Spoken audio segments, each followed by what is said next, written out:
Are you tired of the inefficient Liberty bus routes? This bus takes forever. I've been waiting for 3 hours. I don't take the bus because they're terrible. I hate the bus routes, and I'm a cripple.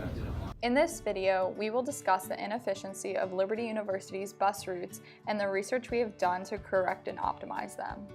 As we began research, Yaz problem solved in order to get the semiologic, Jessica did many of the necessary calculations, Yaz modeled the original and optimized 71 route, Jessica and Selassie did the 72 route, Jenny did the 73 route, and Jenny also did the PowerPoint and video.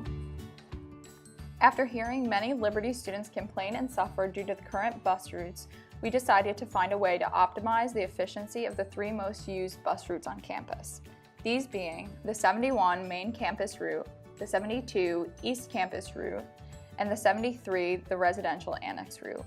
We did this in order to find an ideal balance between minimizing inevitable wait time for students and cost for the university. As you can see, the current 71 route has 10 stops, many of which typically service less than 3 students per stop, this being extremely inefficient. The 72 route has 11 stops and is primarily on one unidirectional road going to Zone 4 and back to Green Hall.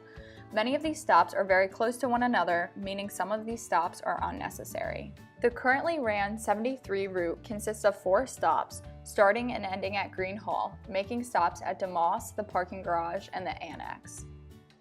After much difficulty trying to contact the route managers at Transit Services, we decided to just go to the office ourselves.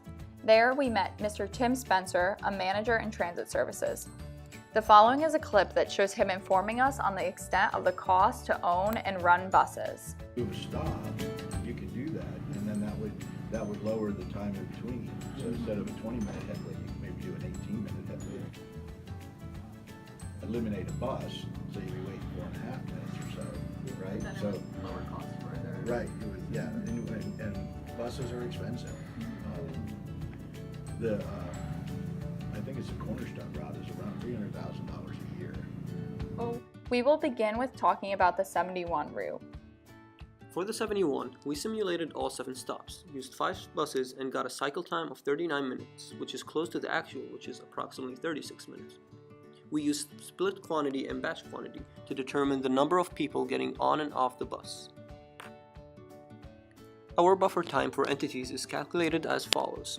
Our runtime is 12 hours, which equates to 720 minutes, and our cycle time is approximately 40 minutes, so we divide those to get a total of 18 cycles.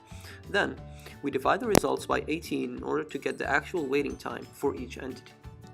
For the 71 bus, we are proposing 2 solutions, changing the routing and adding an additional bus from 73.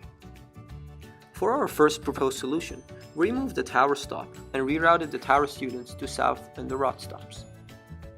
As you can see here, the waiting times went down for all entities, except for the DeMoss students, so we believe this solution was successful, as its advantages outweigh the disadvantages. For our second proposed solution, we thought about adding 2 buses from 73, since it's getting shut down. Adding the 2 buses won't add any costs, since Liberty already owns the buses. Obviously, this solution lowered the waiting time, which is what we wanted to do in the first place. As you can see here, the advantages outweigh the disadvantages. However, we will not implement this solution since it can further be improved. For our optimal solution, we propose combining the first solution while adding just 1 bus and either selling the other bus for profit or using it somewhere else at Liberty University. This solution was optimal since by implementing it, we reach our intended goals that we mentioned earlier in the video. Next, we'll talk about the 72 route. The next bus route that we modeled is the 72. We got our model to give a cycle time of around 26.5 minutes, which is only about 3.5 minutes longer than the actual route time. The bus starts at Green Hall, then it travels along East Campus going south and stops at David's Place. Then it stops at the Zone 4 overflow parking lot where it turns around and comes back north, stopping at the athletic complex, David's Place again, Doc's Diner, and the square. Then it comes back to Green Hall. Like the 71 model, we use a unique split batch quantity at each stop to determine the number of people getting on and off the bus at each stop. For this base model, we had 4 buses circle on the route at a time and ran it for 12 hours since we were considering the time between 7 a.m. to 7 p.m. These are the results we obtained for our original model. The table above shows the average total waiting time at each bus stop in the rightmost column. To show that a maximum of 4 buses were used in this system, we set the maximum arrivals to 4.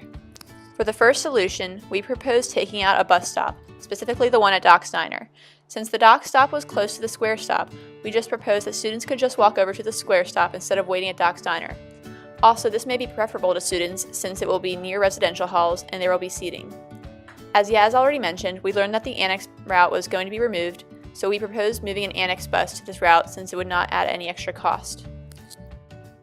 With the Doc stop taken out, obviously the travel time between stops will be longer. When the Doc Steiner stop was taken out, we assumed that the new travel time would be the sum of the time going from the previous stop, David's Place, to Doc's, and the time it takes to travel from Doc's to the Square.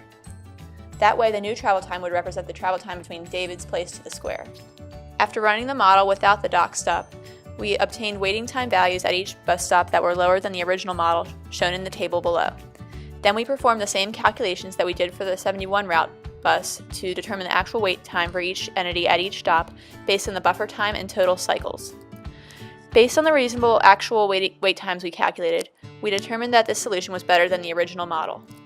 Alright, so for solution 2, we took into consideration the building of the bridge, which will be connecting the athletic complex to South Campus, and decided to create a route that requires the 72 bus to drop students off at DeMoss before heading back to Green Hall. So now the bus will start at Green Hall, and it will now pick students off at the Square, move to David's Place, and from David's Place it'll go to Zone 4, come back to the athletic complex before it goes to the mosque. As you can see on this results as well, the combiner times for the stops, and they're considerably lower than just having the bus go on the original route or even adding another bus, which is what we did in solution 1. Lastly, we'll talk about the 73 route. Due to the fact that the annex will no longer be used next year, the 73 route will no longer be running.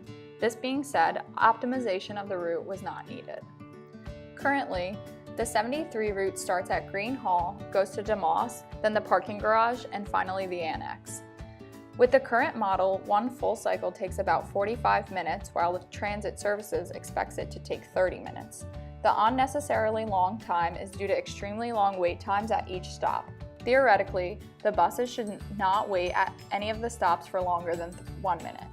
In conclusion, since the annex will no longer be running, we are able to use the buses that are currently being used by that route with the 71 and 72 routes.